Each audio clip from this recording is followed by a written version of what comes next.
दोस्तों, अगर आपकी हर जगह आलोचना ही हो रही है, हर कोई आपकी बुराई ही कर रहा है और हर कोई आप में कमियां ही निकाल रहा है, आपके नाम का मजाक बना रहा है और आप इन सब बातों से बहुत ज्यादा परेशान हो रहे हैं, आपका ध्यान अपने कार्यों पर से हट करके इन्हीं सब बातों में बार बार विचार करता रहता है कि उसने मेरे को ऐसा क्यों कहा, आज उसने मुझे ऐसा कह दिया। आपका मन इन्हीं सब बातों में उलझा रहता है कि उसने मेरे को ऐसा क्यों कहा, आज मैं यह काम नहीं कर पाया, उसने मेरी बुराई की। दोस्तों, यह बात सत्य है। यह समाज, खास करके काले लोगों का, और जो थोड़े से गरीब हैं या फिर जो शरीर से कमजोर हैं, उनका बहुत ज्यादा मजाक उड़ाता है। जो अमीर हैं उन्हें अपने अमीरी का घमंड रहता है और जो गोरे हैं उन्हें अपने गोरेपन का बहुत ज्यादा घमंड रहता है। कई बार होता है कि किसी लड़के या लड़की की शादी इस वजह से नहीं होती है क्योंकि वह दिखने में काला होता है। दोस्तों, अभी भी अपने इस देश में काले और गोरे का भेद मौजूद है, लेकिन जब अपने ही घर के लोग, अपने ही जानने वाले लोग आपके अंदर कमियां निकालते हैं तो दुख बहुत होता है। तरह तरह के लोग कमेंट पास करते हैं तो दुख और भी ज्यादा बढ़ जाता है। तो दोस्तों, आज की कहानी देखने के बाद कोई आपकी बेइज्जती नहीं कर पाएगा, कोई आपके अंदर कमियां नहीं निकाल पाएगा, लोगों का मुंह बंद हो जाएगा। इस मुश्किल हालात से खुद को कैसे निकाले, ये सब बातें भी आपको पता चल जाएंगी। तो दोस्तों, अंत तक जरूर बने रहिएगा। एक समय की बात है, आश्रम का एक शिष्य था जिसका नाम वल्लभ था। वल्लभ अपनी इस बात से सबसे ज्यादा परेशान रहता था कि लोग उसे भाला भाला कह करके पुकारते थे। उसका शरीर भी पतला दुबला था, बहुत ज्यादा मोटा नहीं था, इसीलिए अन्य बच्चे भी आश्रम के उसे तरह तरह के नामों से बुलाते थे। कोई उसे भाला कहता तो कोई उसे डंडा कहता। हर कोई उसकी बेइज्जती ही करता रहता था। इस बात से वल्लभ मायूस हो जाता था। वह अपने किसी भी कार्य पर ध्यान ही नहीं दे पाता था क्योंकि आधे से ज्यादा समय तो वह यही सब सोचने में बीता देता है कि लोग उसे क्या कह रहे हैं, लोग उसे क्या बोल रहे हैं। वह कोई भी काम करता तो ठीक तरीके से उस कार्य को कर ही नहीं पाता क्योंकि उसका ध्यान उस कार्य पर नहीं रहता था। वो अपना सारा समय तो यह सोचने में बीता देता था कि लोग उसे ऐसा क्यों बोल रहे हैं, जिस वजह से वह कई बार अपने गुरुजी की डांट भी उसे सुनने को मिलती थी क्योंकि वह कार्य को सही समय पर समाप्त नहीं कर पाता था। उसे असफलता का सामना भी बार बार करना पड़ता था। वह अपने इन्हीं सब बातों से बहुत ज्यादा परेशान रहता है। उसने यह बात किसी को भी नहीं बताई। बताता किसको? हर कोई तो उसका मजाक बनाता रहता था। हर कोई उसके बारे में ही उल्टा सीधा बोलता रहता था। दोस्तों, ये पहले के समय में नहीं होता था, ये सब आज के समय में भी हो रहा है, बल्कि आज के समय में यह सब ज्यादा ही हो रहा है। अगर कोई लड़का या कोई पुरुष या स्त्री किसी चीज में कमजोर है तो यह समाज, इस समाज के लोग उसका बहुत ही ज्यादा मजाक बनाते रहते हैं, सिवाय उसे सहारा देने की। उसका मजाक ही बनाते हैं। हर कोई अपने को बड़ा साबित करने में लगा हुआ है। इसी वजह से होता क्या है कि कई बच्चे या कुछ लोग आत्महत्या कर लेते हैं। कहीं ना कहीं इसका जिम्मेदार भी ये समाज है और इस समाज के लोग हैं जो कि अपने आनंद के लिए दूसरों का मजाक बनाने में कोई भी कमी नहीं छोड़ते। अगर कोई इंसान कमजोर है तो हमें उसके साथ खड़े रहना चाहिए, उसका सहारा देना चाहिए, सिवाय कि उसका मजाक बनाना चाहिए। लेकिन लोग तो उसे अपने आनंद का शिकार बना लेते हैं। वल्लभ भी लोगों की आलोचना से बहुत ही ज्यादा परेशान रहता था। उसके पड़ोसी भी उसके बारे में तरह तरह की बातें करते थे। कोई उसे कहता है कि जीवन में तू कभी भी कुछ बड़ा नहीं कर पाएगा, तू तो कुपोषित है, तुझे खाना भी नहीं लगता। कोई कहता है कि वल्लभ नाम पर कलंक है तू, या भाले जैसा पतला शरीर हो गया है तेरा। यानी लोग तरह तरह की बातें उसके बारे में करते रहते थे, जबकि भोला की उम्र तो अभी युवावस्था में पहुंची ही नहीं थी। अभी तो वह बाल्यावस्था और युवावस्था के बीच में ही पड़ा था। एक दिन वह आश्रम के किनारे निराश मन से बैठा था तो उसके गुरु ने उसे देख लिया। जब गुरु उसके पास गए, गुरु ने कहा कि वल्लभ, तुम यहां पर क्या कर रहे हो? ये जगह सही नहीं है तुम्हारे लिए, चलो आश्रम लौट चलो। वल्लभ ने कहा कि नहीं गुरुवर, अब मैं आश्रम नहीं जाऊंगा क्योंकि वहां पर लोग मुझे तरह तरह के नामों से बुलाते हैं। कोई मुझे डंडा कहता है तो कोई मुझे भाला बोलता है, कोई कहता है कि तू कुपोषित है, कोई मेरा नाम ठीक से लेता ही नहीं। हर कोई मेरा मजाक बनाता रहता है। गुरुवर, ये बात सत्य है कि मैं खुद को बहुत समझाने की कोशिश करता हूँ और थोड़ी देर के लिए समझा भी लेता हूँ, लेकिन हम लोगों को कैसे समझाएं जो कि हमें हमारे नाम का गलत मतलब निकालते रहते हैं, हमारे ऊपर तरह तरह की बातें करते रहते हैं। इसीलिए गुरुवर, अब मेरा मन आश्रम में जाने को नहीं हो रहा है। गुरुवर, मेरे पड़ोसी भी मेरा मजाक बनाते रहते हैं। इस वजह से मैं अपने कार्य पर ध्यान ही नहीं दे पाता हूँ।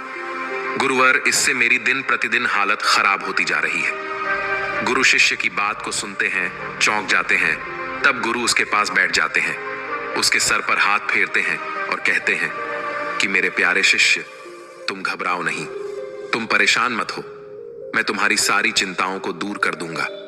गुरु उसके पास बैठ जाते हैं और कहते हैं कि वल्लभ, मैं मानता हूं कि लोग तुम्हें अलग अलग नामों से पुकारते हैं, हर कोई तुम्हारा मजाक बना रहा है, लेकिन इससे निकलने का एक रास्ता है हमारे पास। क्या तुम उस रास्ते पर चलने को तैयार हो? शिष्य ने कहा कि ठीक है गुरुवर, आप जैसा कहेंगे मैं वैसा काम करूंगा। गुरु ने कहा कि देखो, यह बात इतनी आसान नहीं है कि आलोचना से आसानी से तुम निकल सकते हो, लेकिन हाँ, अगर तुम मेरी बातों को ध्यान से सुनते हो, ध्यान से उसे समझते हो, तो तुम अपनी आलोचना को अपनी शक्ति का हिस्सा बना सकते हो। शिष्य ने कहा कि गुरुवर, अपनी आलोचना को अपनी शक्ति का हिस्सा यह कैसे बना सकते हैं? गुरु ने कहा कि यह तालाब देख रहे हो, इसका जल कितना शांत है, इसमें अभी भी कोई लहर नहीं उत्पन्न हो रही है, लेकिन जरा उठ करके इस तालाब में एक कंकड़ तो फेंको। वल्लभ खड़ा होता है और एक कंकड़ उठा करके उस तालाब में फेंक देता है। वह कंकड़ जैसे ही तालाब में गिरता है, तालाब में तमाम लहरें बनने लगती हैं। तब गुरु शिष्य से कहते हैं कि क्या अब तालाब का पानी स्थिर है?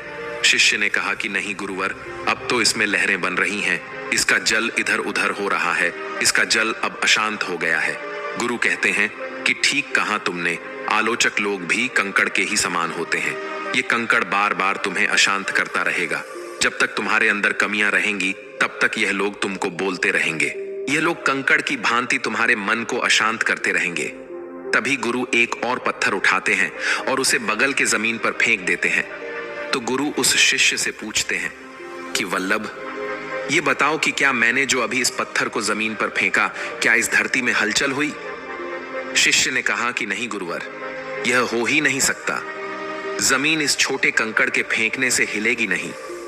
मिट्टी तो बहुत मजबूत है, कंकड़ को फेंकने पर इस पर कोई असर नहीं होगा। तब गुरु कहते हैं कि ठीक कहा तुमने, तुम तो अब मेरी बात समझ ही गई होगो कि मैं कहना क्या चाहता हूं। फिर गुरु कहते हैं कि पहले तुम खुद को अंदर से मजबूत बनाओ, मानसिक रूप से मजबूत बनो, फिर तुम पर किसी आलोचक लोगों का असर नहीं पड़ेगा। उसके लिए मैं तुम्हें कुछ तरीके बता रहा हूं, उसे ध्यान से सुनना, ताकि तुम आलोचक लोगों का मुंह बंद कर सको। कोई तुम्हारी आलोचना नहीं कर पाएगा। आज की मेरी बातें उसे तुम ध्यान पूर्वक सुनना। गुरु कहते हैं कि आलोचक लोगों का मुंह बंद करने का पहला तरीका है कि जितने भी लोग जिस भी चीज के लिए तुम्हें बोल रहे हैं, तुम इस चीज को एक कागज पर लिखो।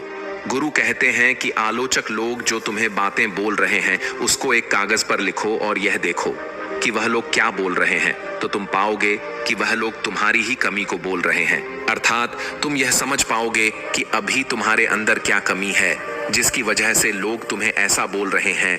तो तुम अपनी उस कमियों पर ध्यान दो।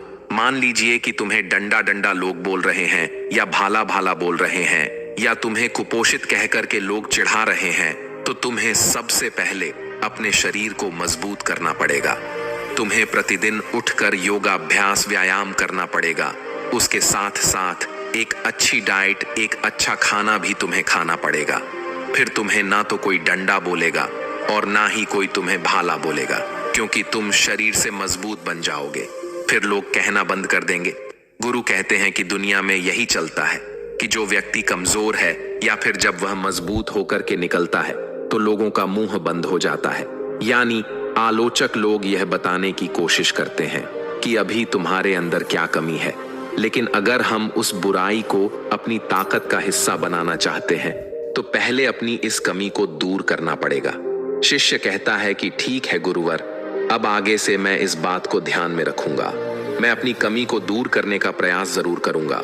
गुरु कहते हैं कि अभी मेरी कुछ और बातें हैं उसे तो तुम सुन लो। गुरु कहते हैं कि दूसरी बात, अगर तुम्हें आलोचक लोगों का मुंह बंद करना है तो तुम्हें उनके द्वारा कहे हुए शब्दों को आदेश मानना पड़ेगा।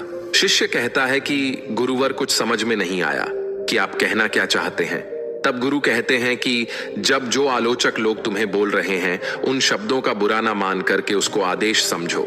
आदेश का मतलब होता है कि जब तुम्हारे आलोचक तुम्हारी बुराई करें या कोई व्यक्ति तुम्हारी बुराई करे तो तुम उस बुराई को उसका आदेश मान करके उसे खुद के अंदर दूर करने का प्रयास करो।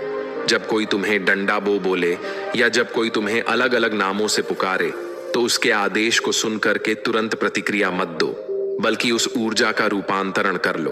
अर्थात खुद को बेहतर बनाने में लग जाओ। अपने शरीर की ऊर्जा को गुस्सा करके ना बर्बाद करो। तीसरी बात, अगर तुम्हें आलोचक लोगों से बचना है तो थोड़ा गंभीर रहना शुरू करो। गुरु कहते हैं कि कई बार हमने देखा है कि कुछ लोग इधर उधर की फालतू की बातें बोलते रहते हैं, हर जगह बोलते रहते हैं, जिससे कि सामने वाला इंसान समझ जाता है कि यह कितने पानी में है। फिर बाद में जब वह समझ लेता है तो फिर उसका मजाक बनाने लगता है। इसलिए तुम्हें थोड़ा गंभीर रहना होगा। जहां भी बोलना होगा सोच विचार करके बोलना होगा कि क्या बोलने जा रहा हूं। मैंने कई बार लोगों को देखा है कि उन्हें अगर किसी तथ्य के बारे में कुछ ज्यादा जानकारी नहीं होती है तो भी वह ज्यादा बोलते रहते हैं, जिससे कि सामने वाला समझ जाता है कि यह इंसान फालतू का है, इसकी बातों में कोई दम नहीं है। फिर वह एक दिन नहीं, 2 दिन नहीं, तीसरे चौथे दिन से उस व्यक्ति का मजाक बनाने लगता है। तो इसका जिम्मेदार कौन है? फिर शिष्य कहता है कि गुरुवर, वह तो खुद व्यक्ति ही है, इसका जिम्मेदार जो ज्यादा बोल रहा है। गुरु कहते हैं कि ठीक समझा तुमने। उसी प्रकार यह सब नियम हम पर भी लागू होता है। अगर हम हद से ज्यादा बोलते रहेंगे, हद से ज्यादा बात करते रहेंगे, बिना सोचे समझे बात कह देंगे तो लोगों के बीच हमारा मजाक बन जाएगा और हम आलोचना के पात्र बन जाएंगे। गुरु कहते हैं कि जो इंसान अपनी जिंदगी में जितना गंभीर होता है, लोग उसका मजाक बनाना बंद कर देते हैं। कोई भी उसका मजाक नहीं बना सकता। गुरु कहते हैं कि शिष्य, कम बोलने के साथ साथ थोड़ा नाप तौल करके बोलो और गंभीर रहने का प्रयास करो। गुरु आगे कहते हैं कि चौथी बात, अगर तुम्हें आलोचना से बचना है तो बोलने से ज्यादा, प्रतिक्रिया देने से ज्यादा अपने कार्य पर ध्यान दो। ध्यान देने की आदत डाल लो। गुरु कहते हैं कि अगर कोई तुम्हारे नाम को गलत बोल रहा है या तुम्हें कुछ गलत शब्द बोल रहा है तो तुम जितनी ज्यादा प्रतिक्रिया दोगे वह लोग और समाज तुम्हारा उतना ही ज्यादा मजाक बनाएंगे। लेकिन यहाँ पर कुछ लोग कहेंगे कि अगर हम प्रतिक्रिया नहीं देंगे तो लोग तो हमारा ही मजाक बनाएंगे। अगर कोई हमारे बारे में उल्टा सीधा बोल रहा है तो हमें बोलना चाहिए। ये बात सत्य है, लेकिन आप जितना ज्यादा बोलेंगे लोग आपका उतना ही ज्यादा मजाक बनाएंगे। अभी आप कमजोर हैं, अगर आप उनका सामना नहीं कर सकते तो आप मत बोलिए। लेकिन जब आप सामना करने लायक हो जाएं, जब आप एक मजबूत इंसान बन जाए तो आप उसकी बातों का जवाब दे सकते हैं। इसलिए बोलने की बजाय, उस पर से प्रतिक्रिया देने की बजाय, आप अपनी पूरी ऊर्जा को खुद को बेहतर बनाने में लगाओ, खुद को ताकतवर बनाने में लगाओ, ताकि उनका सामना कर सको। कई बार होता है कि जब लोगों को लगेगा कि ये इंसान अब कोई प्रतिक्रिया नहीं दे रहा है तो तुम धीरे धीरे ये महसूस करोगे कि लोग तुम्हें अब कहना बंद कर दिए हैं, लोग तुम्हारी आलोचना करना बंद कर दिए हैं। मान लेता हूं कि वल्लभ, अभी तुम्हें लोग डंडा कहते हैं, कोई तुम्हें भाला कहता है, कोई तुम्हें उल्टा सीधा शब्द बोलता है, तो तुम उसकी बातों का प्रतिक्रिया देने लगते हो, उसकी बातों का तुम जवाब देने लगते हो, जिससे क्या होता है कि उन लोगों को और भी ज्यादा मजा आता है। लेकिन तुम्हें यहां पर एक प्रयोग करना है कि जब कोई तुम्हें डंडा बोले या जब कोई तुम्हें बुरा भला कहे तो तुम बिल्कुल भी उसकी बातों को ना सुनो। 2 दिन, 3 दिन, 4 दिन जब तुम सुनोगे ही नहीं तो तुम देखना कि धीरे धीरे लोग तुम्हारे बारे में उल्टा सीधा कहना बंद कर दिए हैं, क्योंकि तुम्हारा गुस्सा होने में उन्हें मजा आता है। जब तुम उनकी बातों का कोई प्रतिक्रिया नहीं दोगे तो धीरे धीरे समय बीतता जाएगा। उन्हें लगेगा कि अब हमारी बातों का वल्लभ पर कोई प्रभाव नहीं पड़ रहा है, तो वह लोग समझ जाएंगे कि अब प्रतिक्रिया देने से कोई मतलब नहीं है। तो वे लोग धीरे धीरे तुम्हें तुम्हारे बारे में मजाक बनाना सब कुछ बंद कर देंगे। इसलिए लोग तुम्हारा उतना ज्यादा मजाक बनाएंगे जितना कि तुम प्रतिक्रिया दोगे। जब कोई तुम्हें अलग अलग नाम से पुकारे तो तुम उसकी बात को सुनो ही नहीं, इग्नोर मारो। धीरे धीरे होगा क्या कि वे लोग खुद चुप हो जाएंगे। लेकिन अगर तुम बोलने में अपनी ऊर्जा खराब कर देते हो तो फिर तुम्हारा ध्यान अपने लक्ष्य से भटक जाएगा। गुरु कहते हैं कि 5वीं बात, शिष्य, अगर तुम्हें आलोचक लोगों से बचना है तो अपनी क्षमता से, अपनी ज्ञान से, अपने बुद्धि से उन्हें तुम प्रभावित करो। इसका मतलब यह नहीं है कि आप जिस चीज के बारे में जानते ही नहीं है वही चीज आप करें। पहले आप अपनी काबिलियत में निखार लाएं, फिर उसके बाद आपका जो गुण है, आपकी जो प्रतिभा है, लोगों को जब पता चल जाएगा कि आपके अंदर भी कुछ ना कुछ मौजूद है, आप भी गंभीर हैं, आप भी कुछ बड़ा कर सकते हैं या बड़ा बन गए हैं, तो लोग खुद आपको गंभीरता से लेने लगेंगे। क्योंकि सच्चाई यही है, मान सम्मान ज्यादा उसी का होता है जिसके पास कुछ है, जिसके पास कुछ ना कुछ ज्ञान है, और उस ज्ञान से समाज का, उस लोगों से भला भी हो सकता है। तो लोग ऐसे व्यक्ति का सम्मान जरूर करते हैं। इसलिए कुछ ऐसा कार्य करो ताकि लोग तुमसे प्रभावित रहे, और जब लोग तुमसे प्रभावित रहेंगे तो लोग तुम्हारा सम्मान भी करेंगे। इसलिए आलोचना से बचना है तो अपने अंदर की कला को निखारो। सच्चाई यही है कि दुनिया उसी का सम्मान करती है जिसके पास कुछ है, चाहे वह ज्ञान है, फिर चाहे वह पैसा। ज्ञान का ज्यादा सम्मान होता है क्योंकि ज्ञान से हर किसी को प्रभावित किया जा सकता है। पैसे का भी सम्मान होता है, लेकिन जब एक जगह पर कई सारे पैसे वाले हो जाते हैं तब लोग एक दूसरे का सम्मान नहीं करते। लेकिन जिस जगह पर ज्ञानी पुरुष रहते हैं वह एक दूसरे का सम्मान जरूर करते हैं, और ज्ञानी व्यक्ति की तो बात ही अलग है। इसलिए अपने भारत देश में लोग साधु संतों, सन्यासियों, भिक्षुक लोगों का बहुत ही ज्यादा आदर और सम्मान करते हैं। गुरु कहते हैं कि आलोचना से बचना है तो सिर्फ और सिर्फ अपने लक्ष्य को पाने में ध्यान दो। गुरु कहते हैं कि जब कोई हमें कुछ उल्टा सीधा बोलता है तो हम सोचते हैं कि हम भी उसे कुछ बोल दें। कई बार होता है कि हम सामने वाले को बोल भी देते हैं उल्टा सीधा। तो ऐसे में हम अपनी बहुत सारी ऊर्जा बेफिजूल के कार्यों में खर्च कर देते हैं, जैसा कि तुम अभी कर रहे हो। वल्लभ, लोग तुम्हें क्या बोल रहे हैं, तुम ये बात बहुत सोच रहे हो और तुम भी उन्हें उल्टी प्रतिक्रिया दे रहे हो। तो इससे क्या होगा कि तुम्हारी ऊर्जा खराब हो रही है, तुम्हारी ऊर्जा नष्ट हो जाएगी। और जब तुम्हारी ऊर्जा खराब होगी तो तुम अपने कार्य पर पूरे तरीके से ध्यान ही नहीं दे पाओगे, और जब तुम अपने कार्य पर पूरे तरीके से ध्यान नहीं दे पाओगे तो फिर तुम्हारा कार्य भी सही तरीके से नहीं हो पाएगा और तुम परेशान भी रहोगे बहुत ज्यादा। इसलिए तुरंत प्रतिक्रिया देने की बजाय पहले तुम पूरे तरीके से अपनी कार्य पर फोकस करो, अपनी कार्य पर ध्यान दो। अपनी उस प्रतिक्रिया वाली ऊर्जा को बर्बाद मत होने दो, उसे अपने कार्य में लगाओ। धीरे धीरे क्या होगा कि जब तुम कामयाबी के दरवाजे पर पहुंच जाओगे तो तुम देखना, लोग धीरे धीरे खुद तुम्हें बुरा भला कहना बंद कर देंगे। गुरु कहते हैं कि वल्लभ, अगर तुम मेरी इन बातों को याद रखते हो तो यकीन मानना हर कोई तुम्हारी बुराई नहीं कर पाएगा, फिर कोई तुम्हारी आलोचना कभी नहीं कर पाएगा। आज से तुम मेरी इन बातों को ध्यान में रखो और इसी के अनुरूप अपने कार्य को करो। फिर मुझे बताना। मैं चाहूं तो लोगों को डांट दूं, लेकिन मैं कब तक डांटूं? आज मैं लोगों को डांट दूंगा तो कल तुम्हें कोई और बोलेगा। लेकिन अगर तुम मेरी बातों को याद रखते हो, इसके अनुरूप अपने कार्य को करते हो, इसका पालन करते हो, तो अपनी जिंदगी में तुम यकीन मानना, धीरे धीरे तुम्हारे पड़ोसी से लेकर के हर कोई तुम्हारा मजाक बनाना बंद कर देगा। आइए जीवन बदलने वाली दूसरी कहानी शुरू करते हैं। गौतम बुद्ध अपने शिष्यों को धर्म का उपदेश दे रहे थे। चारों ओर हरियाली थी, पंछियों की चहचहाहट वातावरण को और भी मधुर बना रही थी। बुद्ध के शिष्य ध्यान मग्न होकर उनकी वाणी सुन रहे थे, परंतु एक शिष्य जिसका मन जिज्ञासाओं से भरा था, वह अपने भीतर उठते प्रश्नों से विचलित था। वह यह समझ नहीं पा रहा था कि जीवन का वास्तविक अर्थ क्या है। उसने अपने मन की उलझनों को बुद्ध के सामने रखने का निश्चय किया। उसने बुद्ध से विनम्र स्वर में कहा, भगवान, मैं आपसे कुछ पूछना चाहता हूं। गौतम बुद्ध ने उसकी ओर देखा, मुस्कुराए और बोले, पूछो वत्स, जो भी तुम्हारे मन में है उसे निसंकोच कहो। शिष्य ने गहरी सांस ली और कहा, भगवान, मैंने सुना है कि यह संसार माया है, यह जीवन दुखों से भरा हुआ है और मनुष्य की इच्छाएं ही उसके कष्ट का कारण है। लेकिन अगर यह सत्य है तो फिर हम इस संसार में आए ही क्यों? यदि सब कुछ अस्थायी है तो प्रयास करने का क्या लाभ? गौतम बुद्ध उसकी जिज्ञासा देखकर मुस्कुराए। उन्होंने अपने आसपास बैठे अन्य शिष्यों की ओर देखा, जो भी इस प्रश्न का उत्तर जानने के लिए उत्सुक थे। फिर उन्होंने धीरे से कहा, वत्स, तुम्हारा प्रश्न अत्यंत महत्वपूर्ण है। जीवन को समझने के लिए पहले हमें इसे महसूस करना होगा। इसे केवल शब्दों में नहीं बल्कि अनुभव में जीना होगा। फिर बुद्ध ने एक कहानी सुनाने का निश्चय किया ताकि शिष्य की उलझनें सुलझ सकें। उन्होंने अपनी शांत और मधुर वाणी में कहा, कई वर्षों पूर्व एक राजा था जो बहुत शक्तिशाली था। उसके पास सब कुछ था, धन, वैभव, सेना और असीमित ऐश्वर्य, परंतु फिर भी वह संतुष्ट नहीं था। हर समय उसे एक अधूरेपन का एहसास होता था। उसने राज्य के सभी विद्वानों और साधुओं को बुलाया और पूछा, मैं इतना धनवान और शक्तिशाली हूं, फिर भी मैं भीतर से शांति क्यों महसूस नहीं करता?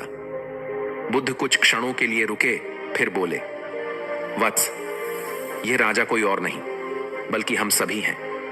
हम सभी के पास बहुत कुछ होता है, फिर भी भीतर एक अधूरापन बना रहता है। शिष्य ने ध्यानपूर्वक उनकी बातें सुनी, परंतु अभी भी उसका मन पूरी तरह संतुष्ट नहीं हुआ था। उसने कहा, भगवान, लेकिन इस अधूरेपन का कारण क्या है? हम हमेशा असंतुष्ट क्यों रहते हैं? बुद्ध ने एक गहरी सांस ली और धीरे से बोले, वत्स, यह असंतोष हमारी इच्छाओं के कारण उत्पन्न होता है।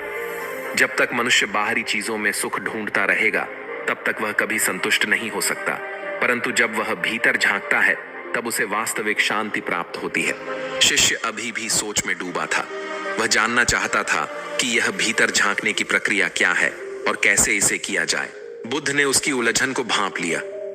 वे मुस्कुराए और बोले, वत्स, चलो, मैं तुम्हें एक और कहानी सुनाता हूं। गौतम बुद्ध ने अपनी करुणामयी दृष्टि से शिष्य को देखा और फिर उन्होंने कहना शुरू किया, बहुत समय पहले की बात है। एक युवा व्यक्ति था जो जीवन के रहस्यों को समझना चाहता था। उसने अपने नगर के सभी विद्वानों से प्रश्न किए, परंतु कोई भी उसे संतोषजनक उत्तर नहीं दे सका। शिष्य ध्यानपूर्वक सुन रहा था। बुद्ध ने आगे कहा, एक दिन उस युवक ने सुना कि एक महान ऋषि पहाड़ों में तपस्या कर रहे हैं और वे जीवन के सभी प्रश्नों के उत्तर जानते हैं। वह युवक उत्सुकता से यात्रा पर निकला। उसने कई पहाड़ों को पार किया, नदियों को पार किया, जंगलों में भटका, लेकिन अंततः वह ऋषि के आश्रम तक पहुंच गया। शिष्य की आंखों में और भी जिज्ञासा जाग उठी। उसने पूछा, भगवान, फिर क्या हुआ? बुद्ध मुस्कुराए और बोले, युवक ने ऋषि के चरणों में गिरकर कहा, गुरुदेव, मैं जीवन का सत्य जानना चाहता हूं। कृपया मुझे बताइए कि इस संसार का वास्तविक स्वरूप क्या है? ऋषि ने युवक की आंखों में गहराई से देखा और मुस्कुरा दिए। वे बोले, वत्स, पहले जाओ और मेरे लिए एक कटोरा जल भरकर लाओ, परंतु ध्यान रहे, जल गिरना नहीं चाहिए। शिष्य को यह सुनकर आश्चर्य हुआ। उसने पूछा, लेकिन भगवान, जल भरकर लाने का और जीवन के सत्य का क्या संबंध है? बुद्ध ने उत्तर दिया, वत्स, धैर्य रखो, उत्तर स्वयं स्पष्ट होगा। फिर उन्होंने कहानी जारी रखी। युवक ने सोचा कि यह कोई सरल कार्य है। वह पास की नदी में गया, अपना कटोरा पानी से भरा और वापस चलने लगा। लेकिन जैसे ही उसने पहला कदम बढ़ाया, पानी थोड़ा छलक गया। उसने फिर से कटोरा भरा और अधिक सावधानी से चलने की कोशिश की। वह ध्यानपूर्वक चल रहा था, हर कदम फूंक फूंक कर रख रहा था ताकि जल गिरने न पाए। शिष्य ध्यान से सुन रहा था। बुद्ध ने कहा, जब वह युवक ऋषि के पास पहुंचा तो उसका चेहरा तनावग्रस्त था। ऋषि ने मुस्कुराते हुए पूछा, वत्स, जब तुम पानी लेकर आ रहे थे तब तुमने रास्ते में क्या क्या देखा? युवक ने कहा, गुरुदेव, मैंने कुछ नहीं देखा। मेरा पूरा ध्यान केवल इस कटोरे पर था ताकि जल गिरने न पाए। ऋषि ने फिर पूछा, क्या तुमने पक्षियों की चहचहाहट सुनी? युवक ने सिर हिलाया और कहा, नहीं गुरुदेव, मैं तो केवल पानी के गिरने की चिंता में था। शिष्य की आंखें हल्का सा चमक उठी, मानो उसे कुछ समझ में आ रहा हो। बुद्ध ने कहा, तब ऋषि मुस्कुराए और बोले, वत्स, यही जीवन का रहस्य है। जब तक तुम बाहरी संसार की ओर आकर्षित होते रहोगे, तुम्हारी ऊर्जा बिखरती रहेगी। लेकिन जब तुम अपने भीतर केंद्रित हो जाओगे, जब तुम्हारा ध्यान केवल आत्मबोध पर होगा, तब संसार की माया तुम्हें विचलित नहीं कर सकेगी। शिष्य गहरे विचारों में डूब गया। उसने धीरे से कहा, भगवान, तो क्या इसका अर्थ यह है कि हमें बाहरी संसार को पूरी तरह छोड़ देना चाहिए? बुद्ध मुस्कुराए। उनकी वाणी में एक अद्भुत शांति थी। उन्होंने कहा, नहीं वत्स, संसार को छोड़ना समाधान नहीं है। समाधान यह है कि संसार में रहकर भी स्वयं को संसार से बंधने न दिया जाए। जल में कमल की तरह रहो, जल में होकर भी उससे अछूते। शिष्य की आंखों में अब धीरे धीरे समझ की चमक उभरने लगी थी, परंतु वह अभी भी पूरी तरह संतुष्ट नहीं था। उसने एक और प्रश्न किया, भगवान, लेकिन यह कैसे संभव है? हम संसार में रहकर उससे प्रभावित हुए बिना कैसे जी सकते हैं? बुद्ध ने फिर से मुस्कुराते हुए कहा, वत्स, मैं तुम्हें एक और उदाहरण देता हूं। गौतम बुद्ध ने अपने शिष्य की ओर देखा, जो अभी भी जीवन के रहस्यों को समझने के लिए व्याकुल था। बुद्ध ने अपने शांत स्वर में कहना शुरू किया, वत्स, संसार में रहकर भी उससे प्रभावित हुए बिना जीना संभव है। इसके लिए मैं तुम्हें एक और कहानी सुनाता हूं। शिष्य ने उत्सुकता से सिर हिलाया। बुद्ध ने कहा, बहुत समय पहले की बात है। एक साधु थे जो नदी के किनारे रहते थे। वे प्रतिदिन सुबह स्नान करने जाते और नदी के स्वच्छ जल में ध्यान करते थे। लेकिन एक दिन जब वे नदी किनारे पहुंचे तो उन्होंने देखा कि पानी में एक बिच्छू डूबने की कोशिश कर रहा था। शिष्य ने ध्यानपूर्वक सुना और बुद्ध ने आगे कहा, साधु को उस बिच्छू पर दया आ गई। उन्होंने अपना हाथ बढ़ाया और बिच्छू को बचाने की कोशिश की, लेकिन जैसे ही उन्होंने उसे उठाया, बिच्छू ने उनके हाथ पर डंक मार दिया। दर्द के बावजूद साधु ने बिच्छू को पानी से निकालने की कोशिश जारी रखी। हर बार जब वे उसे बचाने की कोशिश करते, बिच्छू उन्हें डंक मार देता। शिष्य के चेहरे पर आश्चर्य का भाव था। उसने पूछा, भगवान, फिर क्या हुआ? क्या साधु ने हार मान ली? बुद्ध मुस्कुराए और बोले, नहीं वत्स, साधु ने हार नहीं मानी। अंततः उन्होंने एक पत्ती का उपयोग किया और बिच्छू को सुरक्षित बाहर निकाल दिया। जब उनके एक शिष्य ने यह देखा तो उसने पूछा, गुरुदेव, यह बिच्छू आपको बार बार डंक मार रहा था, फिर भी आप इसे बचाने की कोशिश क्यों कर रहे थे? साधु ने उत्तर दिया, वत्स, बिच्छू का स्वभाव डंक मारना है और मेरा स्वभाव करुणा रखना है। वह अपने स्वभाव का पालन कर रहा था और मैं अपने स्वभाव का। शिष्य ने यह सुना तो वह गहरे विचारों में डूब गया।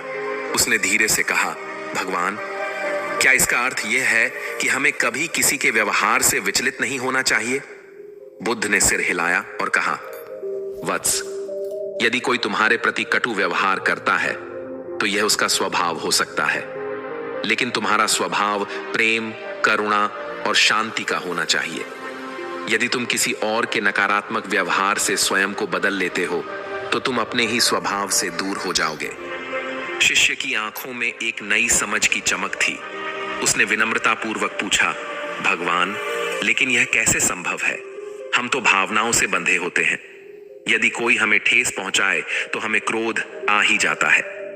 बुद्ध हल्के से मुस्कुराए और बोले, वत्स, मैं तुम्हें एक और दृष्टांत देता हूं। बुद्ध ने शिष्य की ओर देखा और मुस्कुराते हुए कहा, वत्स, क्रोध, द्वेष और पीड़ा तभी तक तुम्हें बांधते हैं जब तक तुम उन्हें महत्व देते हो। उन्होंने आगे कहा, मान लो कोई व्यक्ति तुम्हें अपशब्द कहता है। यदि तुम उसे स्वीकार कर लोगे तो वह तुम्हारा बोझ बन जाएगा, लेकिन यदि तुम उसे अनदेखा कर दो तो वह अपशब्द उसी व्यक्ति के पास लौट जाएगा जिसने उन्हें कहा था। शिष्य को अब धीरे धीरे बोध होने लगा था। उसने सिर झुकाकर कहा, भगवान, अब मैं समझ गया हूं। संसार में रहकर भी संसार से परे रहना ही सच्ची बुद्धि है। अपने स्वभाव को बनाए रखते हुए करुणा और शांति के साथ जीना ही वास्तविक धर्म है। गौतम बुद्ध ने प्रसन्नता से सिर हिलाया और कहा, वत्स, यही मार्ग तुम्हें सच्चे आनंद और शांति की ओर ले जाएगा। जब मनुष्य अपने भीतर के सत्य को जान लेता है, तब संसार की हलचल उसे विचलित नहीं कर सकती। शिष्य ने श्रद्धा से बुद्ध के चरणों में प्रणाम किया। उस दिन से उसने अपने जीवन में करुणा, शांति और आत्मचिंतन को अपनाने का निश्चय किया। जिस प्रकार कमल का फूल जल में रहकर भी उससे अछूता रहता है, वैसे ही मनुष्य को संसार में रहकर भी उसमें लिप्त नहीं होना चाहिए। दोस्तों, इस कहानी से आपने क्या समझा? अपने विचारों को, अपने भावनाओं को एक कमेंट के माध्यम से जरूर बताएं। क्या पता आपके एक कमेंट से किसी का जीवन बदल जाए। धन्यवाद।